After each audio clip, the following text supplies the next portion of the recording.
Stand up for a second in your seat and stretch.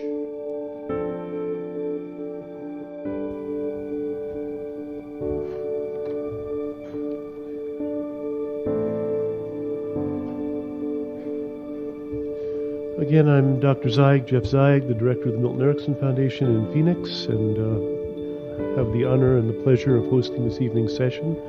Our next keynote speaker is Dr. James Garbarino.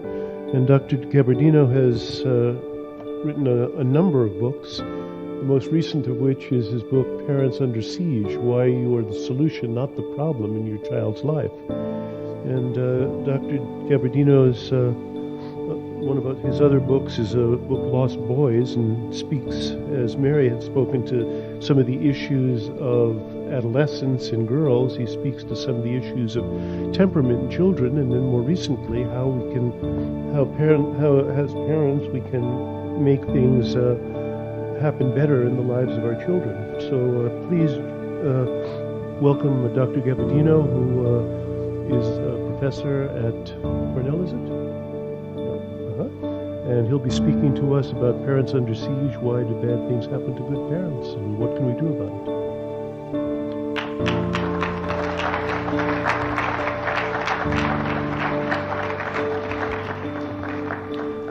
Well, names are very interesting things.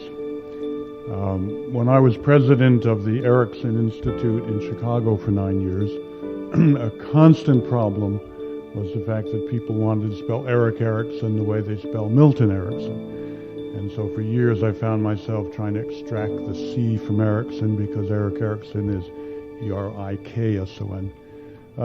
Somehow there's a certain resonance in that, since there are no D's in my name. It is Garbarino, not Garbardino. But be that as it may. Meaning. The meaning is something that I struggle with a great deal, in part because much of my work takes me to places where issues of meaning are difficult to resolve. As an expert witness in murder trials, often visiting death row, interviewing men who are sentenced to be killed for what they have done, often because they're being given a chance for a retrial. I think a lot about meaning, and I, over the years, am drawn to other people's attempts to resolve the questions of meaning when faced with horror. One of my mentors was a Unitarian minister, Max Kutz, who spoke often about his own theological mentor, the German-American Protestant theologian Reinhold Niebuhr, who taught at Union Theological Seminary and wrote books like The Children of Light and The Children of Darkness. Niebuhr, I think, captured the sort of ambivalence that many of us face if we deal with horror and yet wish to remain hopeful. Niebuhr would lecture my friend Max Kutz and the other students every morning about the futility of seeking transformation and goodness in the world because of the allied forces of darkness. And then he would leave class and go march on picket lines for social justice. I think that kind of ambivalence was captured by another of my friends who said that to be a functioning person in the 20th century, you had to be an ambulatory schizophrenic, that you had to recognize all the bad things and yet still go out and do the good things. Now for me, this is an ongoing struggle, not just because of visiting men on death row and working on cases of child abuse, but because of the terrible things that surround us. We've heard some of them from Mary and heard some of them last night from the grandson of Gandhi. The fact that there is genocide every year, at least once, somewhere, big ones, small ones, many of them hardly even noticed. The fact that still, after all we know, many young people are stupid enough to start smoking every year, something which, How could you escape that it's a destructive and disgusting habit?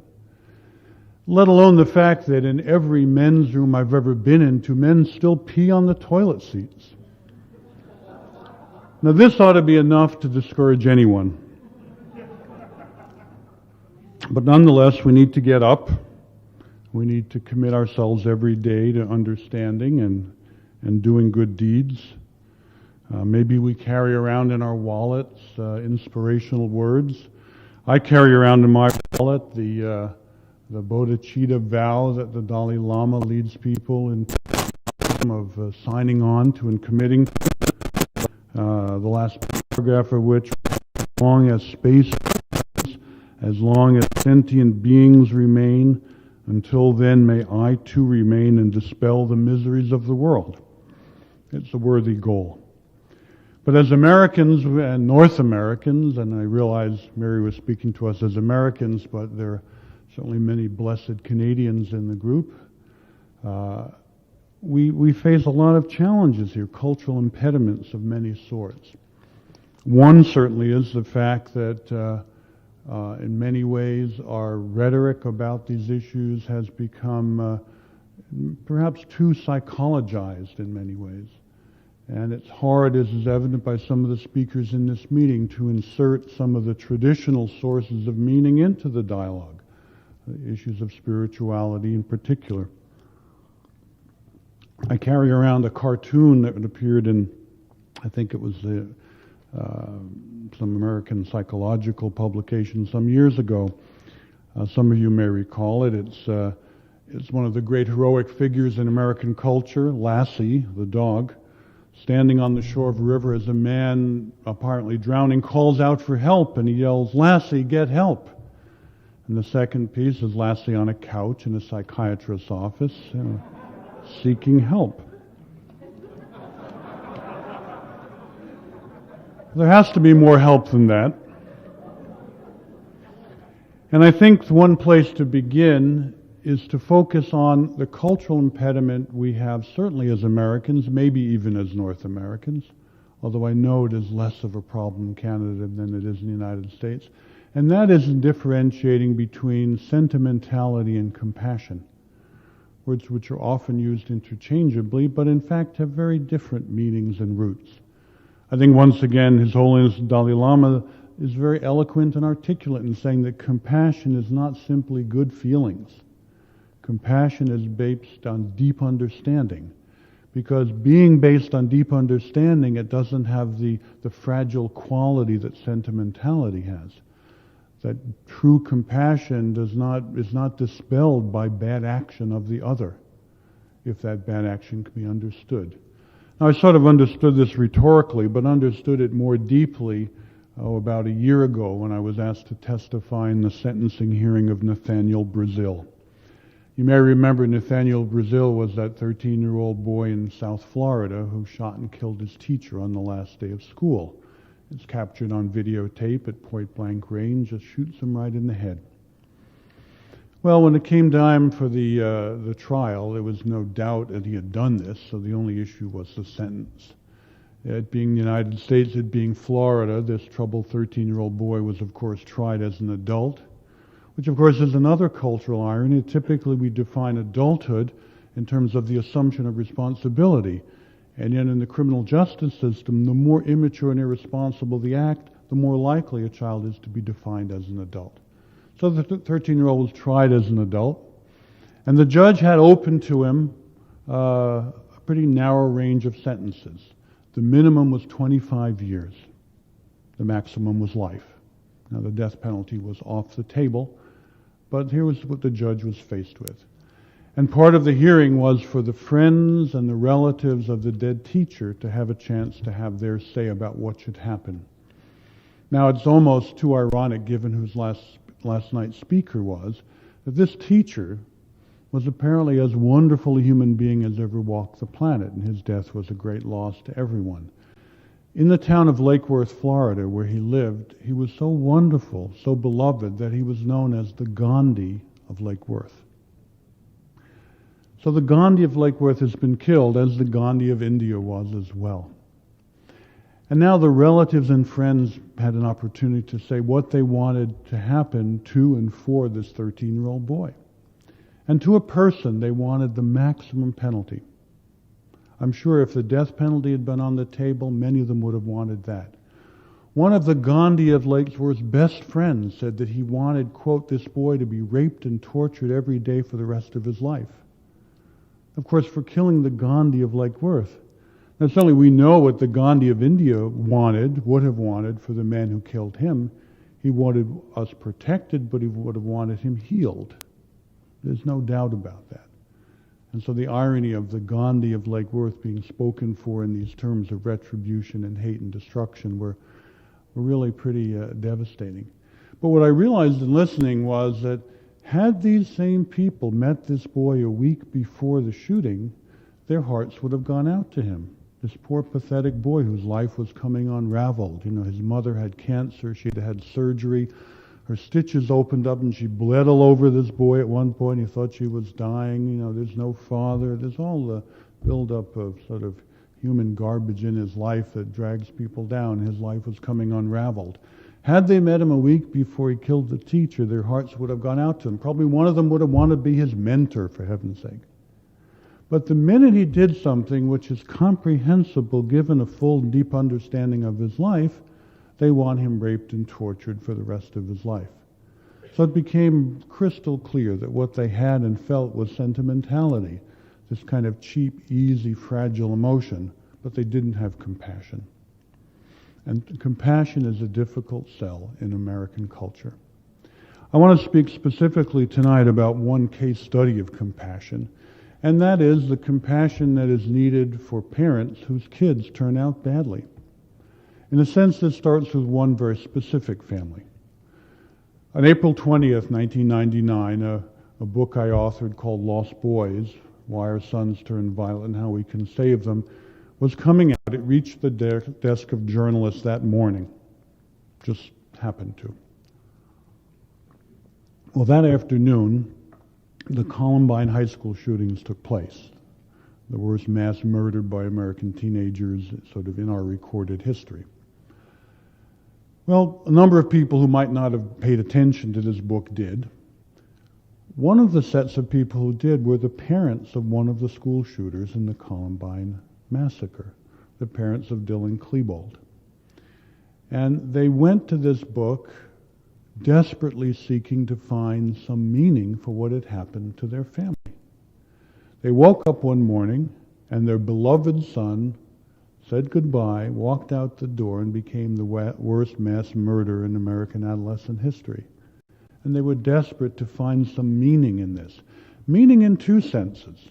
Meaning in the sense of how could you understand a universe in which this could happen, but also meaning in the sense of how could they, parents who didn't abuse their child, who loved their child, who were married, were middle class, who went to their soccer games, who read him books at night, who played with him, how could their son become this terrible thing? Well, my partner Claire Bedard and I interviewed the Klebold parents, spent time at their home, looked at home videos and photo albums, and tried to understand with them to give some meaning to what had happened. And we left with a sense that although obviously they were responsible, it was their child, they weren't to blame. And we came away with a greater appreciation for the need for compassion in the sense of deep understanding, to understand why bad things can happen to essentially okay parents. Now, this became the instigation for this book, Parents Under Siege. And in many ways, the Klebolds are sort of the ultimate case study of that. But in fact, they're not alone. A survey done just a few years ago found that about 1 in 5 parents in America says that they have at least one child at home who is so difficult it makes it about impossible to lead a normal life. So this is millions and millions of parents living in terror for what their children will do and become. I mean, I've interviewed parents, I'm sure many of you have. You know, virtually no parent starts off life looking at their newborn and saying, oh, there you are, so welcome to the world. I just can't wait, in 16 years I'll be visiting you in prison. Claire and I were visiting a boy in prison in Washington State last week, and an enormous visiting room like this, full of parents and children visiting people in prison. And most people don't start off that way. Parents don't look at their newborns and think, 15 years from now you'll be hooked on drugs and I'll come to claim your body at the morgue. This isn't how people start. They don't start out thinking, there you are, loving, cooing, giggling baby. 16 years from now you'll storm out of the house, slam the door and say, fuck you up and never see you again, ever. This isn't what people have in mind, and yet this is a common outcome. So I began to try to deal with the question, to make sense of the question, why don't good intentions on the part of parents automatically translate into good outcomes? And I want to speak to maybe 7 impediments, 7 things that stand between good outcomes and good intentions on the part of parents.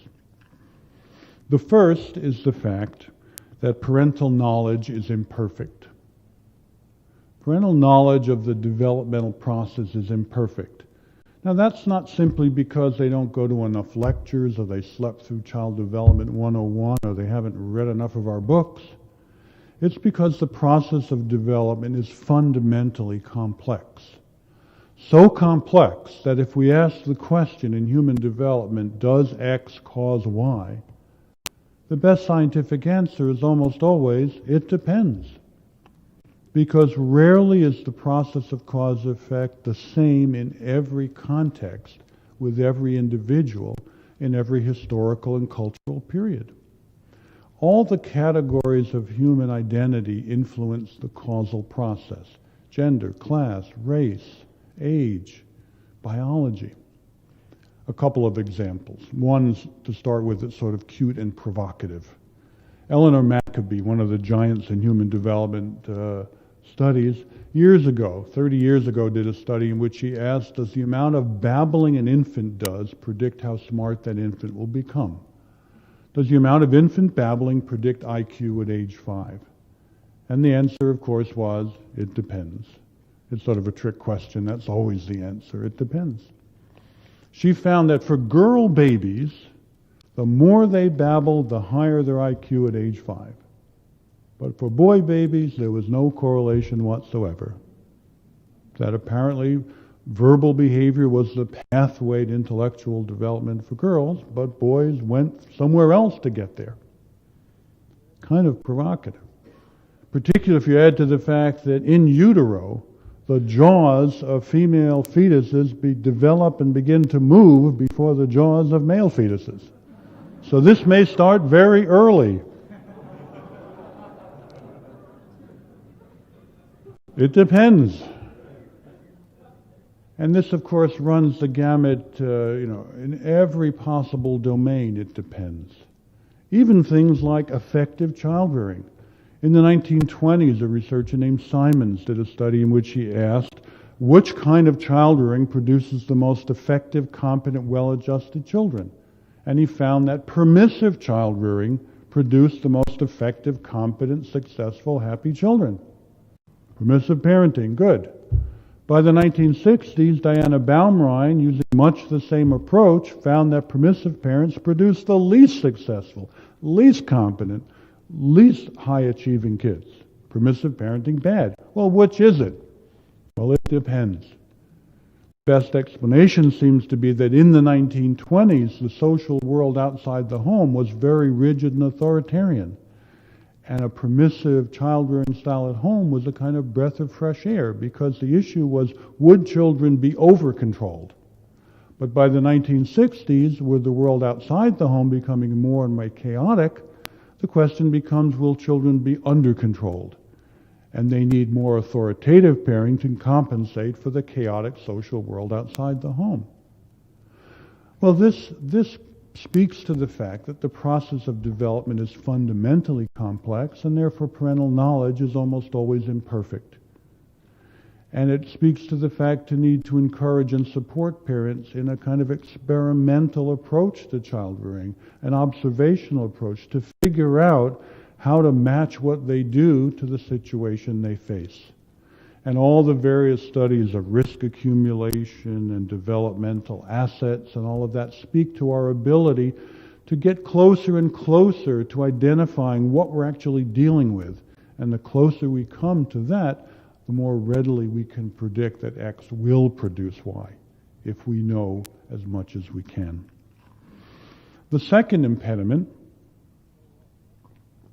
is that children show up with different temperaments.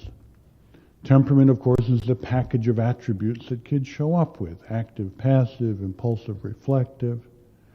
Now, people who don't actually have any children perhaps dismiss the importance of temperament. They think all children are alike. Some people with one child dismiss temperament. They think their child is the way children are. But mostly people with two or more children come to appreciate the importance of temperament. They say, look, I swear to God I didn't do it. They showed up this way. I got an apple, an orange, a banana. Really, I didn't. They just arrived like that. Now, I have two biological children. My daughter, in her college entrance essay, writes that she was the Mercedes-Benz of babies. And it's an apt description. This was a child who, from the word go, was so well put together and organized, she just cruises right along. She writes in the essay that her brother, my son, was like an MG sports car we used to have. Very exciting, but prone to breakdown. Now, I love both these cars. These are both wonderful cars, but they are very different. And she's right. She was a sort of easy baby. He was a difficult one.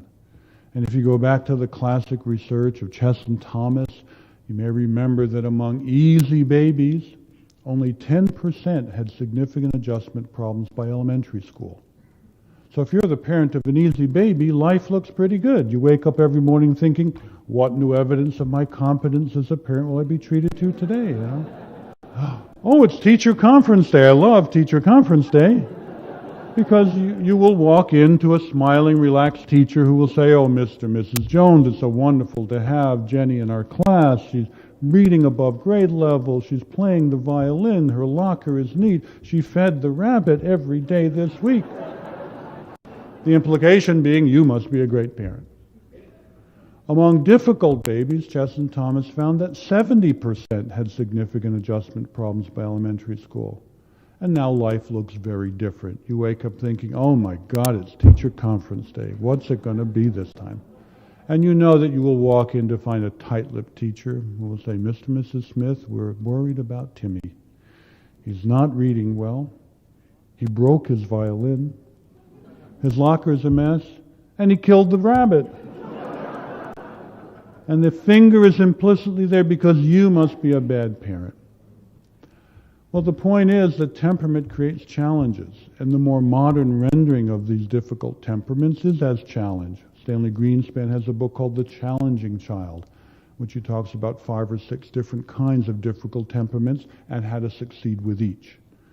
And of course, that's the issue, is how to understand the child's temperament and to respond effectively to it. And that draws us into a whole set of supports that parents need to do that. One is to help parents see the child they actually have. Not the child they wish they had, not the child they were, not the child their sister has, but the child in front of them. And then to recognize that every child has a fundamental need for acceptance, regardless of their temperament. Now, if the child walks in and says, Mom, Dad, you know, I cleaned my room, here's my A report card, give me a hug, any idiot can hug that child. But it's the child who walks in and says, Mom, Dad, I flunked my courses, my room's a mess, give me a hug. That requires a higher level of consciousness. But the child's need for acceptance is no smaller. One tool that some have proposed for doing that is to structure our language to convey acceptance even while we seek to change. Somebody gave me one of these lists. It's on the left-hand column are temperamental characteristics of children in negative terms. And the right-hand column are the same characteristics rendered in a positive way. Now think which child hears acceptance more. The child who is defined as defiant, clingy, crabby, sneaky, domineering, and can't sit still, or the same child who is courageous, connected, speaks out their needs, is inventive, creative, charismatic, and energetic. Well, anyone would rather be the second child, but of course they are the same child. To couch language and response to the temperamental variations of children is certainly one of the keys for narrowing the gap between good intentions and good outcomes. And the more parents are locked into repetitive, unchanging strategies, the more likely they are to get into trouble. So we need to find ways to help parents see that and be willing to do that. And to recognize, to have the humility to recognize that some temperamental loadings are so heavy that almost any parent will not succeed with the child. Ross Greene's book speaks to that, about impossible children. Many of you remember if you run your fingernails on a blackboard, this excruciating aversive sound and feeling it conveys. Well, some children are wired to experience the world that way 24 hours a day.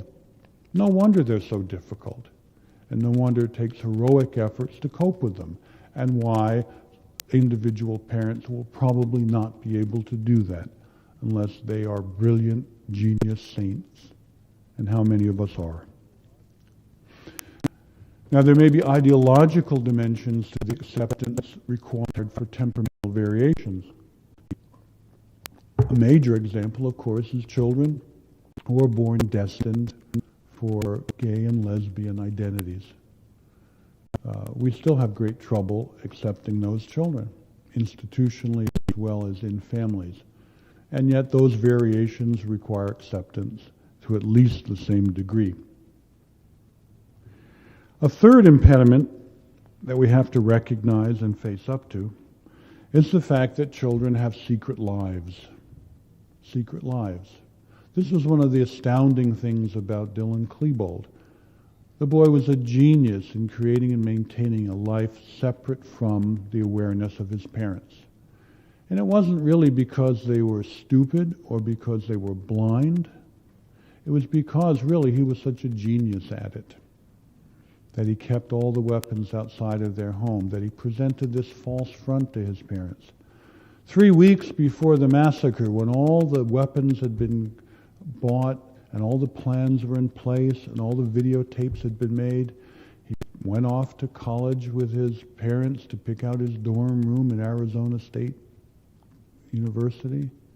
Just like any other kid in the spring of his senior year of high school, came back with a T-shirt, Arizona State University, about his roommate, lulling his parents into a false sense of normality about their son.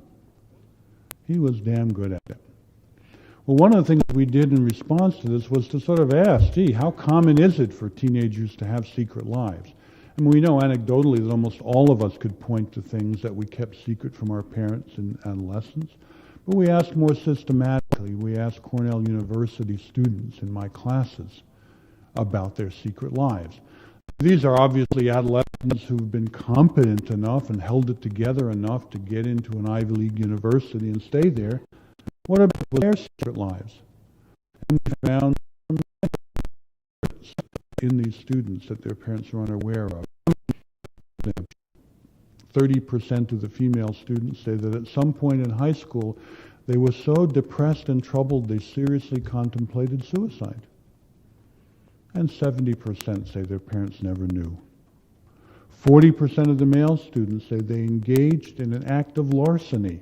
They stole something that they could have gone to prison for if they'd been caught. And 85% say their parents never knew. Being arrested, being detained by the police, having abortions, attempting suicide, all of these things were occurring in greater or lesser degree, and in many cases, a majority of kids say their parents never knew.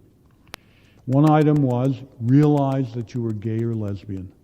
And 10% of the male students and 10% of the female students said they realized they were gay or lesbian in high school. In the case of the male students, 65% say their parents never knew. In the case of the female students, 90% of their parents say they never knew. Something fundamental about their identity. Now, in this book, Parents Under Siege was first coming out.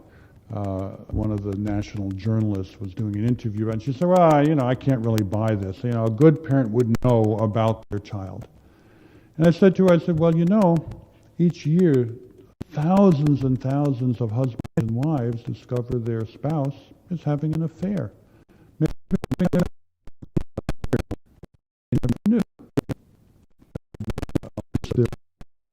that's what happened to me. And she wrote a very different story once you could empathize with this. Almost every time I talk about this, afterwards, signing books, somebody comes up with a story. Recently, a guy come up and said, you know, 2 months ago, I got the state award for the best drug counselor in our state. And 2 weeks later, I found out my son had been hooked on heroin for 3 weeks, or a month, or whatever it was. It's not through blindness or ignorance, it's through the fact that normally kids develop awareness and neural. I mean, it happens very normally. The child at the kitchen table with a fish sandwich in front of them. Mom and dad goes down to change the laundry. And while they're down there, the dog comes up and asks for the sandwich, and the kid gives the sandwich to the dog. And mom and dad comes up and says, oh, honey, you ate your lunch. And the kid goes, yeah, that's it. I ate my lunch. And they realize their mother or father cannot see inside their brain. Now, maybe they'll smell the dog's breath. But this is an important insight for a child, and we all have it at an earlier or later point. But it creates the potential to create a secret life. What is the antidote to this? Well, some people say parental monitoring is the antidote. But some very good studies of adolescent monitoring monitor teenagers is what kids self-disclose. And if they don't self-disclose, you don't learn much. Now, the only sort of hopeful sign in that research is that the authors, maybe in an act of hope, said, well, if you start in early childhood with a tradition of disclosure, which essentially means teaching the child there is nothing that you could do, there is nothing that you could feel, there is nothing that could happen to you that would make me stop loving you, then maybe you'll end up with a teenager who's confident enough to disclose even the bad stuff. Other kids may be a source of information, but not very helpful most of the time.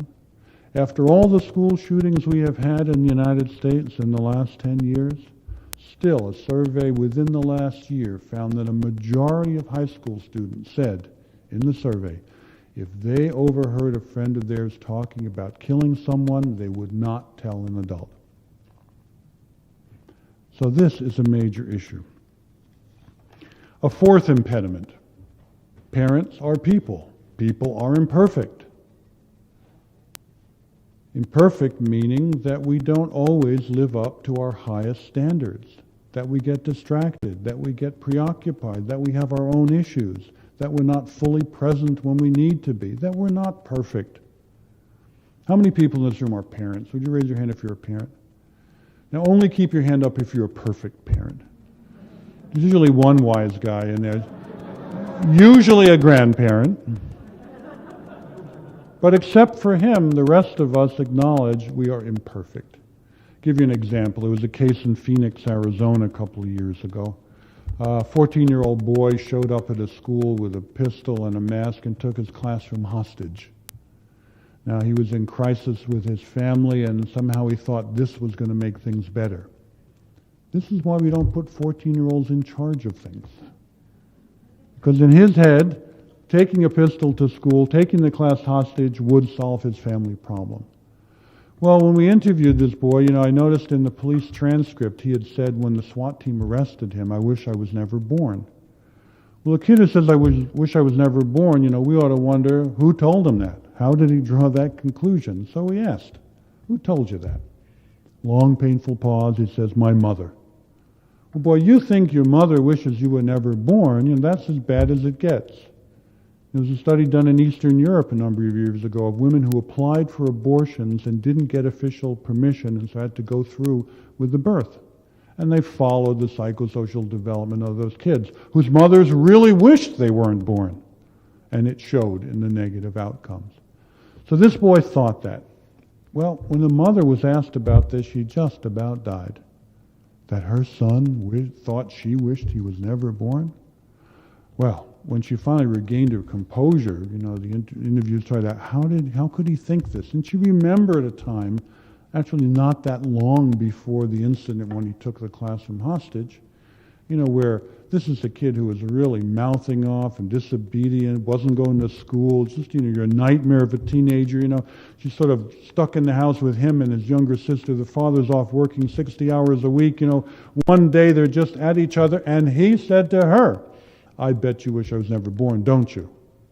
And she, being an imperfect human being, said, "Well, sometimes I almost do." And then, of course, wanted to bite her tongue off.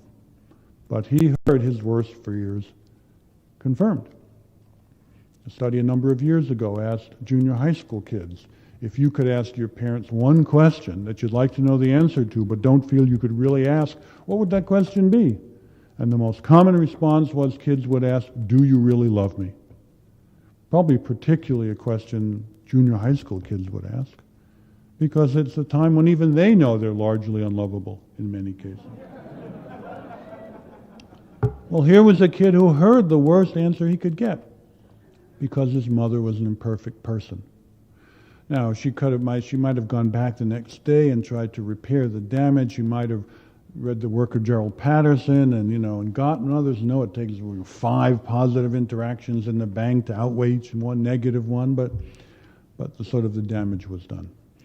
The nice end to this story is, though, the kid's arrested, and of course in our great wisdom we try him as an adult too, for the mature act of coming to school with a pistol to take the classroom hostage. And here he is, he's facing, 21 counts of kidnapping, like 11,000 years in prison if convicted, the kid's in a terrible state. And he reports that his parents came to visit him for the first time. And he says, I thought this was it. It was all over. My life was completely over now. Instead, his parents came in and said, we love you, we're going to stick by you no matter what. He's sitting there facing 11,000 years in prison, he's in chains, but this was the best day in his life because he had answered in unequivocal terms the most profound question a kid could have. Well, impediment number 5. The breakdown, or the erosion at least, in the structure of adult authority. This is an impediment for good intentions translating into outcomes that parents want, because if the structure of adult authority is intact, parents are more likely to get what they ask for. But if the structure of adult authority erodes or breaks down, what you want is less likely what you will get. Now, there are many ways of beginning to approach this topic of the erosion in the structure of adult authority. Let me give you a sort of story. When I was 17, that's 38 years ago, I used to write a column for my high school newspaper. One week I wrote a column in which I made fun of the fraternities in my high school. Certainly in retrospect, bad idea, because I listed a lot of anger and hostility from teenager boys in my high school, which is never a good idea. And so the next night at midnight, a car pulled up in front of our house, and these angry teenagers dumped garbage on the lawn of our house as an act of intimidation. In today's language, you would say I was the victim of a drive-by littering. Well, the next morning when my father saw this garbage on the lawn, he figured he knew at least one of the boys responsible. Dennis Policastro was his name, kind of an up-and-coming thug. My father in his slippers and bathrobe marched up to Dennis's house. "You come out here and clean it up," he said. And he did.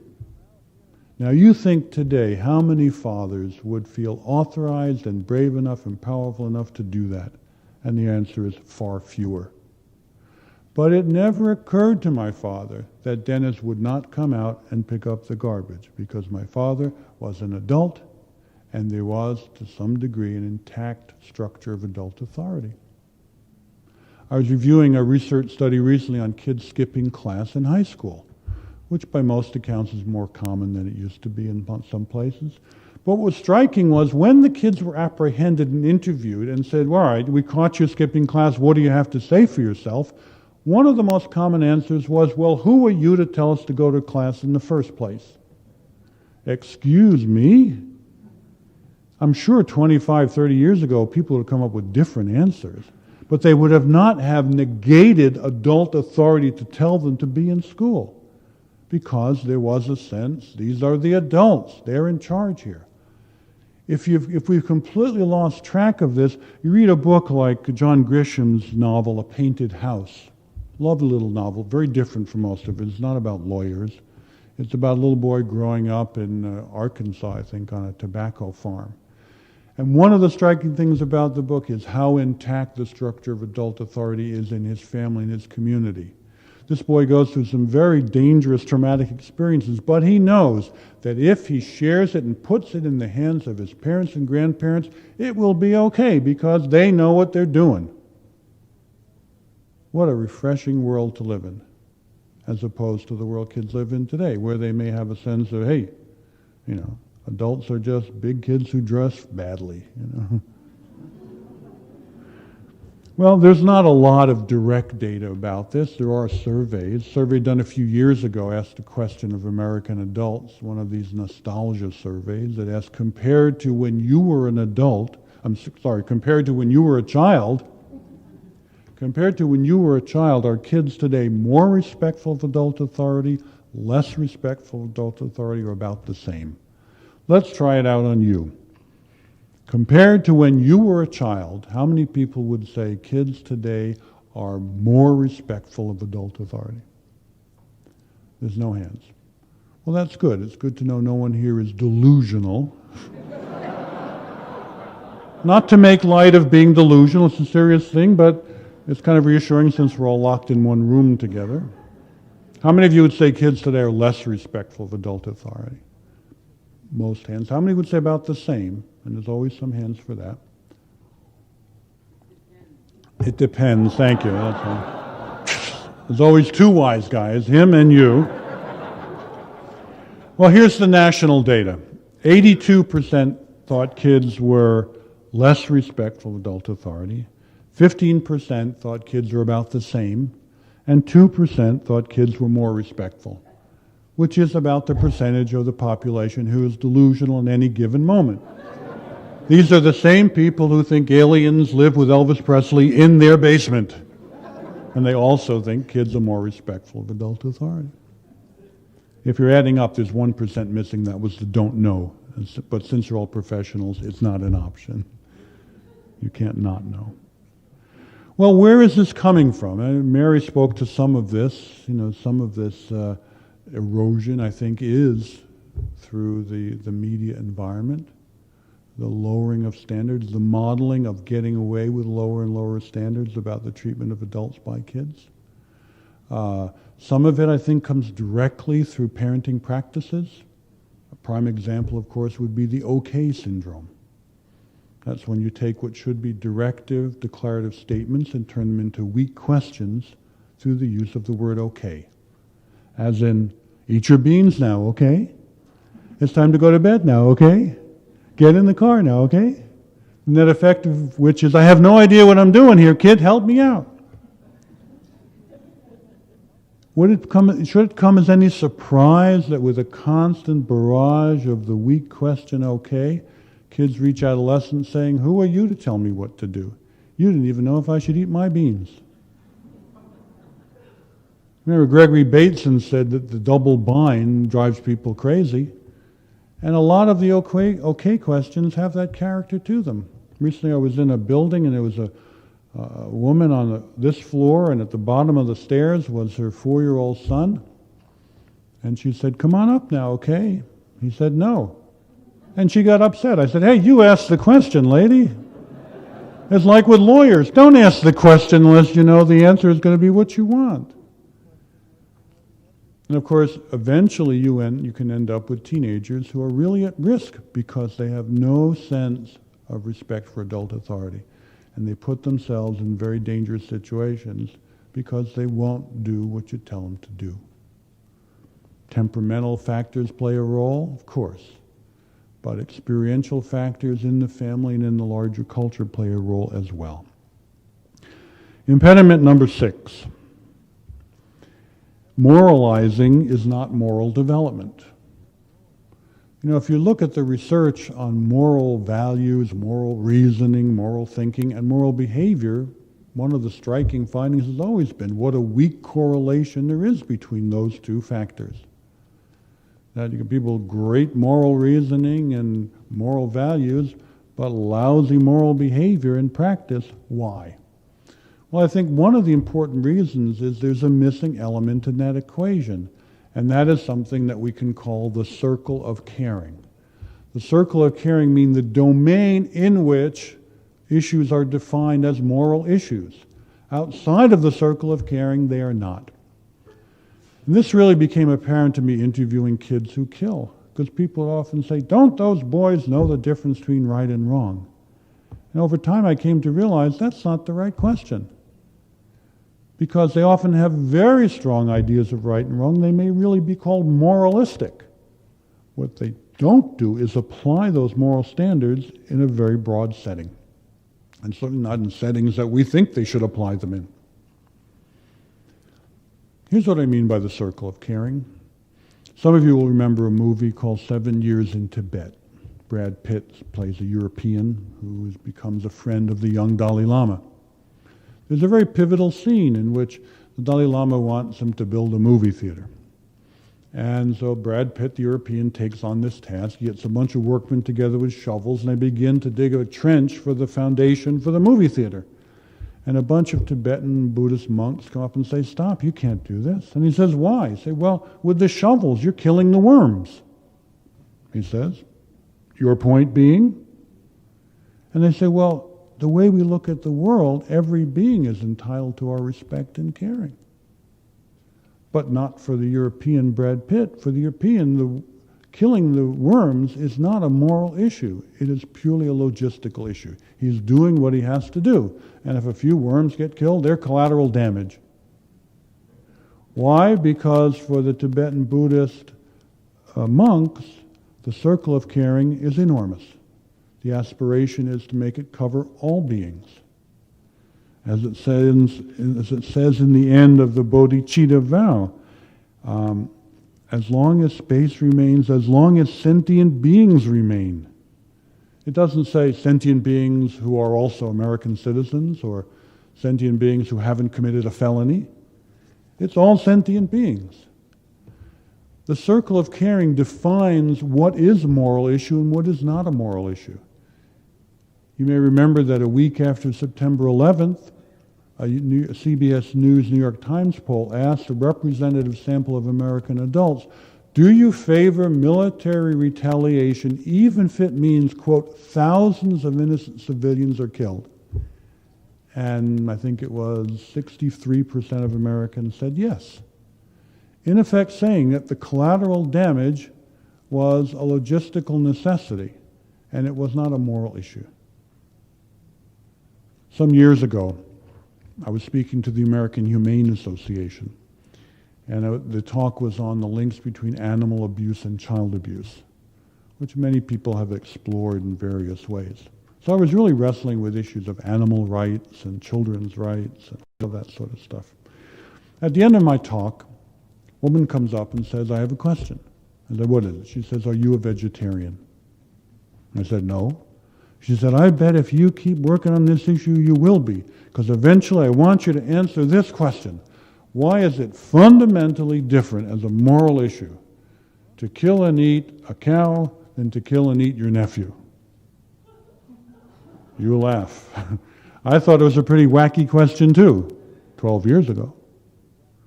But years passed in which I thought about this issue some more, and my range of animals in my house increased. I had a cockatiel who sat on one shoulder and a gray Norwegian rat who sat on the other shoulder, and I had lizards I fed by hand, and I really worked on this issue both intellectually and empathically a great deal. Well, 10 years later, whatever it was, I'm giving another speech to the same group on the same topic, and I finish my speech, and there's the same woman. She says to me, well, I said, all right, I'm a vegetarian. What you predicted would happen, happened. Now, I used to love to go fishing as a child, but I can't go fishing anymore. I miss it. The damn fish got inside the circle of caring.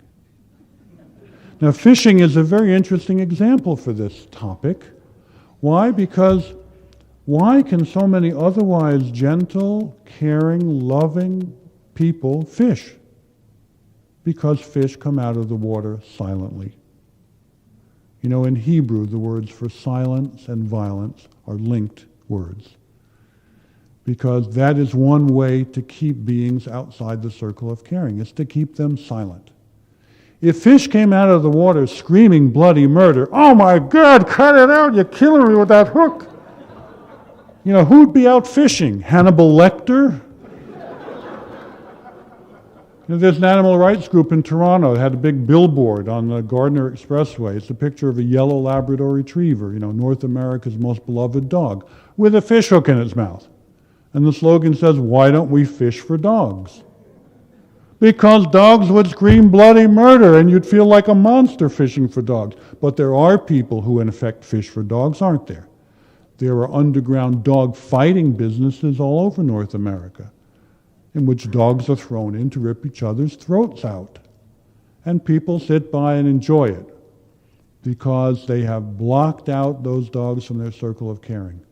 If you read my book, Lost Boys, there's a boy interviewed, a very, very violent kid, who used to make money fighting dogs. But he had 2 dogs he didn't fight. He said they were his pets. It would be wrong to fight them. Well, over a period of 18 months of relationship, probably the first empathic relationship he'd ever been with, in one day he says, "You know, I'm going to have to get rid of my dogs because I can't fight them anymore." In effect, because of a little bit of empathic relationship, his circle of caring just grew enough to take in these dogs. And it dawned on him. And that's why historically, when we keep people silent, whether it's blacks or Indians or women or children, you keep them silent, you close off the avenue of empathy, and you keep them outside of the circle of caring, and you can indeed be a good person and still create moral havoc to other beings because they're outside the circle, and the pain they experience is not a moral issue, it is collateral damage or simply business as usual. Well, in our education of children, we often miss that part of it. We teach them about right and wrong and doing the right thing, but we forget that the circle of caring will have a lot to do with who's in and who's out. Impediment number 7. Impediment number 7 is the fact that the world outside the family may be socially toxic. And that social poisoning may impede the ability of parents to accomplish their higher goals with kids. For example, if one of your goals as a parent was to rear a child who, when they reached adulthood, would have good, clean lungs, and you lived in the shadow of a smokestack, that environmental toxin would impair your ability to translate your intention of good lungs into good breathing in your child. What we've learned now about secondhand smoke speaks to that. That's why there's all these poster campaigns of kids saying to parents, "Don't smoke in my presence because, it's my lungs that are getting it." Well, the same is probably true about social poisons, social toxins, if you will. The most thoroughly researched example of a social toxin, of course, is the impact of violent images on television on kids' aggressive behavior. Article in the American Psychologist just within the last year points out that the research linking TV violence to aggressive behaviors in kids is stronger than the research linking smoking to lung cancer. Stronger. That if you look at just research in the last 20 years or 15 years, that the amount of the variation in aggressive behavior accounted for by televised violence is greater than the amount of the variation in lung cancer accounted for by smoking. About 15% versus about 10%. 1 in 9 people who get lung cancer have never smoked a cigarette in their lives. Most people who smoke never get lung cancer. Some of them are damnably healthy. My mother is 77 years old. She was smoking. She just stopped 4 months ago. Now she'll probably get sick. But she was smoking since she was 15. She was so healthy, so robust, she claimed she was going to smoke on my grave. Now, is that anything for a mother to say to her son, I asked her. But even my demented mother would acknowledge that smoking was bad for people's health, that it caused cancer. Well, it didn't affect her, of course, because she's an alien. It was actually very embarrassing in our family because my sister, her only daughter, heads up the state of Vermont's anti-smoking campaign. I would have to drag her cigarette-smoking mother along to all these events. So finally, out of shame, our mother stopped. But the point is, we know that smoking causes cancer. If we have an open mind about it and look at the evidence, we know that televised violence causes aggression. So any parent who seeks to raise a non-aggressive child who has a functioning television in their home, it's like living with a smokestack in your backyard or secondhand smoke. And that's not the only source of social toxicity. There is, of course, point-and-shoot video games. A new technology, but a new research that is catching up with that technology, demonstrating two things. One, that the games in which you hold the gun and shoot at figures on the screens effectively disinhibit violent behavior. They don't initiate it, but they disinhibit it. Some of you know some of this about, enough military psychology to know that until the 1960s, the biggest problem faced by armies was the fact that you teach soldiers to shoot at targets and you send them into combat and they won't shoot at the enemy. Only about 15 or 20% will shoot at the enemy. The rest of them shoot in the air, they shoot in the ground, they pretend to shoot, they don't shoot. So of course this is a problem if you're running a war. If 80% of your soldiers won't shoot at the enemy, so they changed the training. And they found that if you shoot repetitively at a human target, you break down the inhibition. And now you can get 90, 95% shooting rates. And what is the single most effective technology for achieving that? It is the point-and-shoot video game, which you point and shoot at the screen repeatedly. So there's sort of a clear emergent body there of evidence that Dave Grossman and others have pointed to. The second general effect that's emerging from all over the world, cultures all over the world, is that there is an effect of the violent, nasty, degrading, dehumanizing imagery on kids' images, on their behavior, on their arousal patterns, and all the rest of it. Some of you may have seen there was a Nightline program on last week about the biggest selling video game in America right now. It's called Grand Auto Theft 3, which is about as nasty and vicious as you could imagine, and then some. It includes a segment where you get points for finding this prostitute on the street, having sex with her, and then killing her, clubbing her to death, or blowing her head off to take the money back. And all these 13-year-olds blithely playing it away, saying this is as close as you can get to killing somebody without actually doing it, and how my palms sweat when I play this game.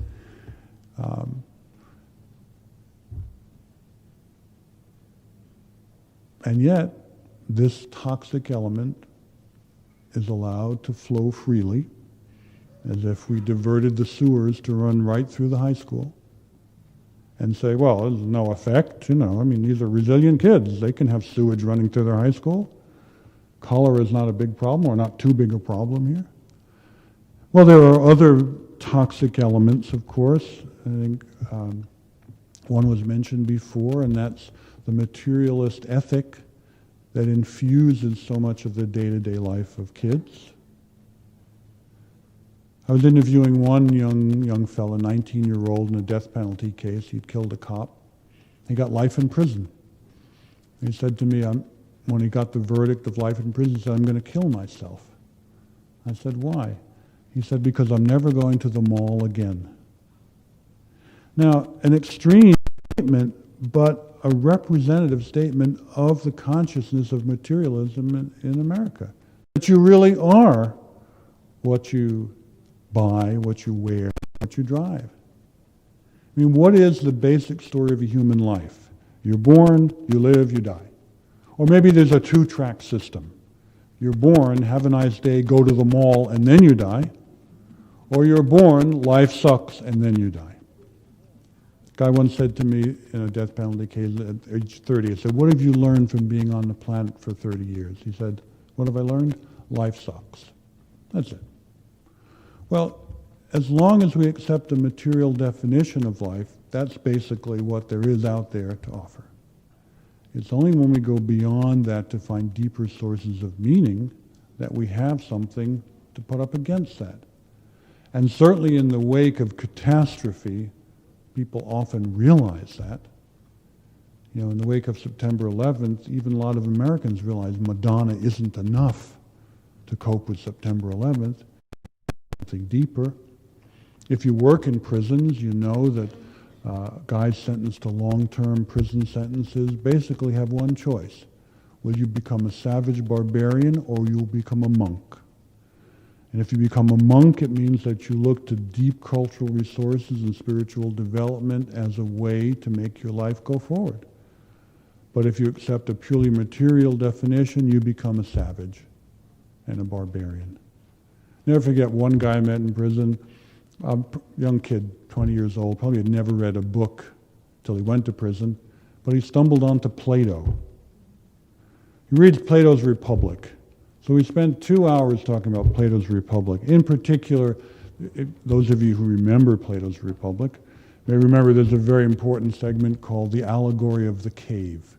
It's about illusion and reality.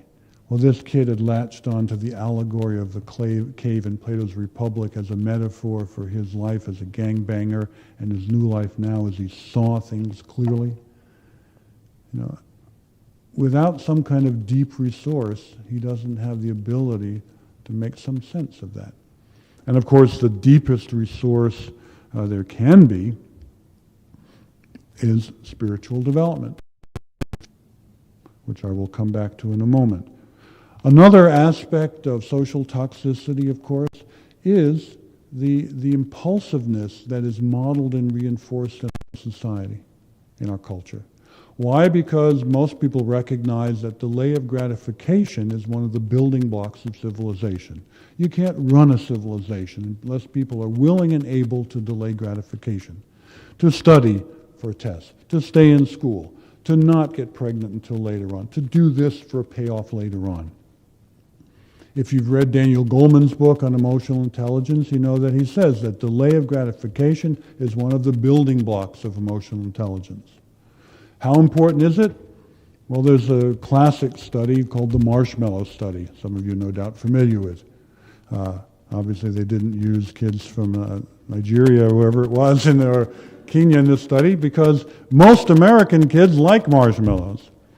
And in this study, you bring in 4-year-olds, you say, here's a marshmallow. And almost invariably, they like them.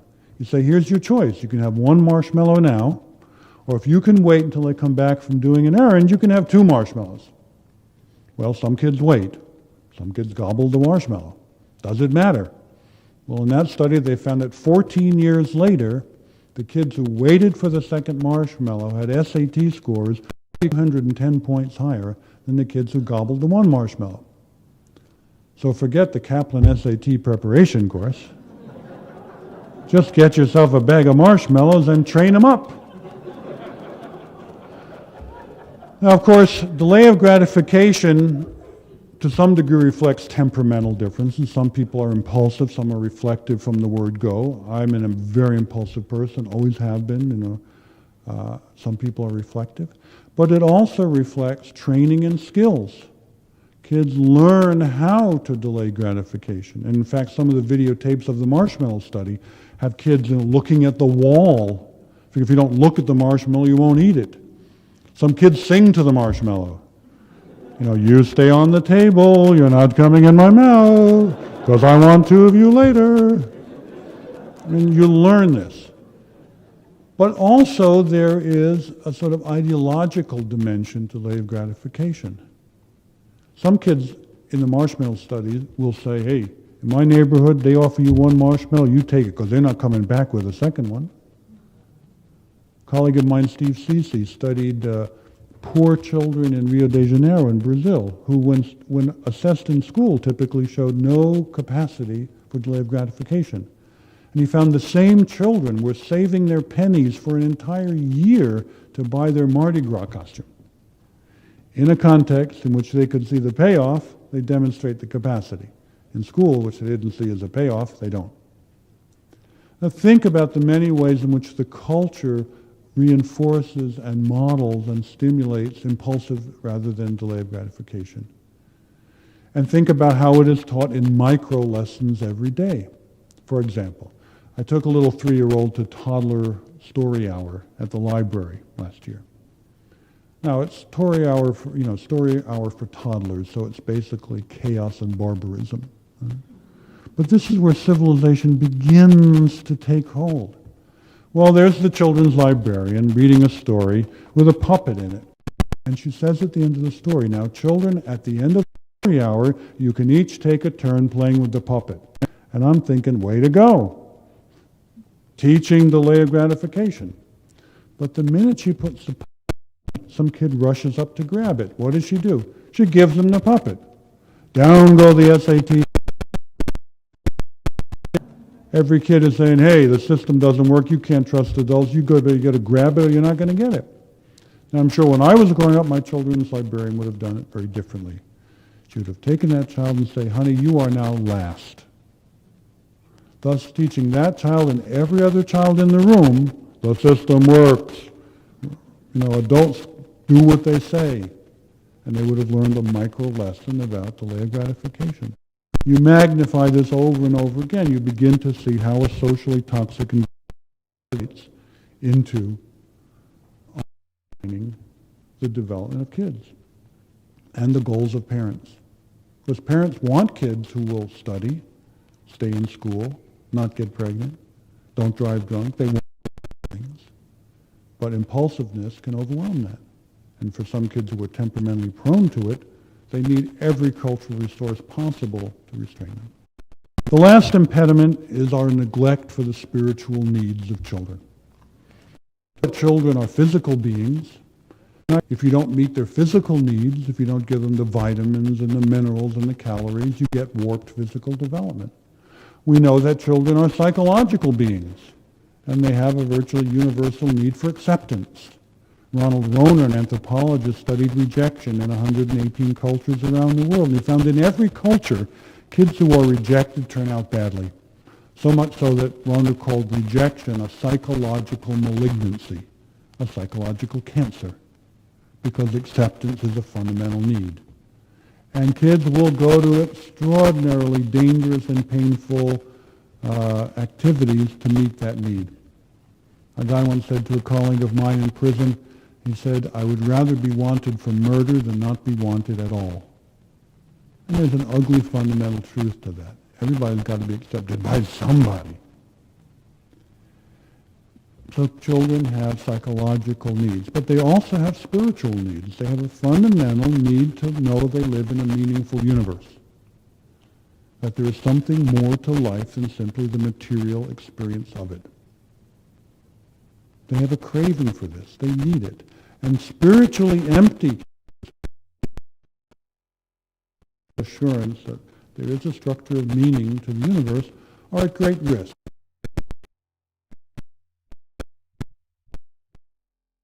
The spiritually empty kid has a hole in his heart, and that hole will be filled by something. Not demonic, but it'll be something. A study in the Texan state prison system found 15% of the boys said that Satanism was their structure of meaning. That with nothing positive, they gravitate to that. Many of the school shooters were fans of, I have trouble remembering his name, Marilyn Mansfield.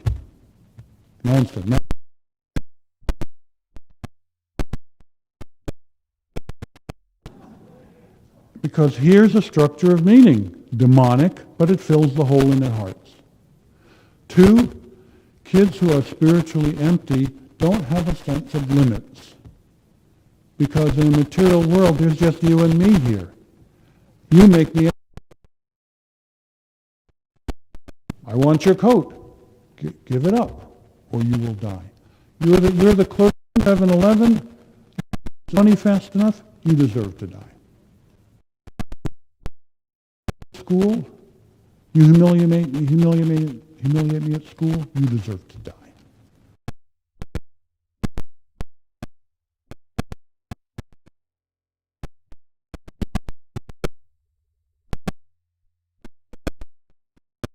And it naturally engenders a sense of limits.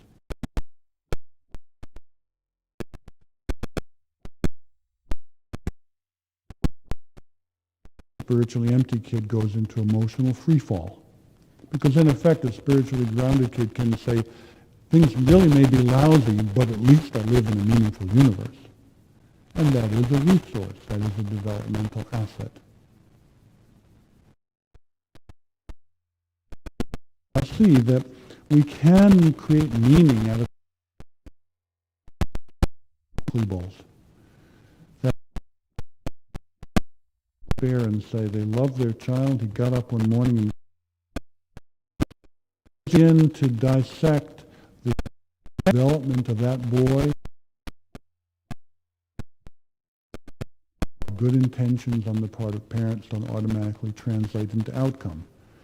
And that will provide meaning here to our jobs.